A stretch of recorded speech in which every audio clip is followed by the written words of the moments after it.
जय हिंद दोस्तों, इस सवाल को जरा ध्यान से देखिएगा। ये सवाल यूपीएससी प्रीलिम्स 2024 में पूछा गया था और ये जो क्वेश्चन पूछा गया है ये आपका डिफेंस के अंदर से पूछा गया है और करंट अफेयर से भी रिलेटेड ये है, क्योंकि काफी ज्यादा ये न्यूज में रहा था।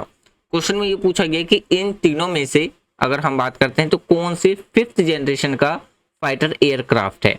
अब देखिए, अगर हम 5th जनरेशन की एयरक्राफ्ट की बात करते हैं तो जो 5th जनरेशन का एयरक्राफ्ट है उसमें इंक्लूड होते हैं जो मेजर टेक्नोलॉजीज जो डेवलप किए जाते हैं ड्यूरिंग जो फर्स्ट पार्ट ऑफ सेंचुरी है वहां से। तो जो फर्स्ट पार्ट ऑफ सेंचुरी से जो ज्यादा मेजर टेक्नोलॉजी से डेवलप है वो हमारा किस में आएगा, 5th जनरेशन में आएगा। तो इन्हीं में से बताना था कि 5th जनरेशन में से इनमें से कौन कौन से एयरक्राफ्ट 5th जनरेशन के हैं। जैसे और पहला था हमारा राफेल, दूसरा था मिग 29, तीसरा था हमारे पास तेजस MK1। तो इन तीनों में से बताना था कि कौन कौन सा एयरक्राफ्ट 5th जनरेशन है। ऑप्शन ए था ओनली 1, ऑप्शन बी था ओनली 2, ऑप्शन 3 था ऑल 3 एंड ऑप्शन डी था नन ऑफ दीज।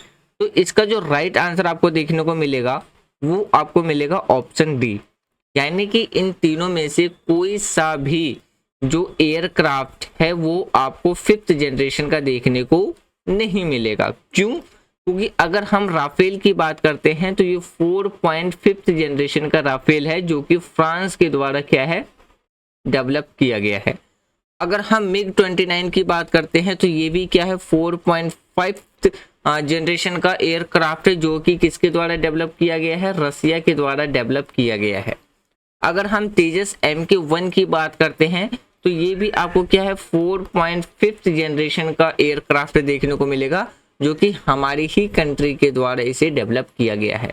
तो इन तीनों में से कोई सा भी 5th जनरेशन का एयरक्राफ्ट नहीं है। तो इसलिए जो इसका करेक्ट आंसर देखने को मिलेगा वो आपको मिलेगा option D is correct answer. और ऐसे ही मोर इन्फॉर्मेटिव वीडियो के लिए आप हमारे चैनल को सब्सक्राइब करें।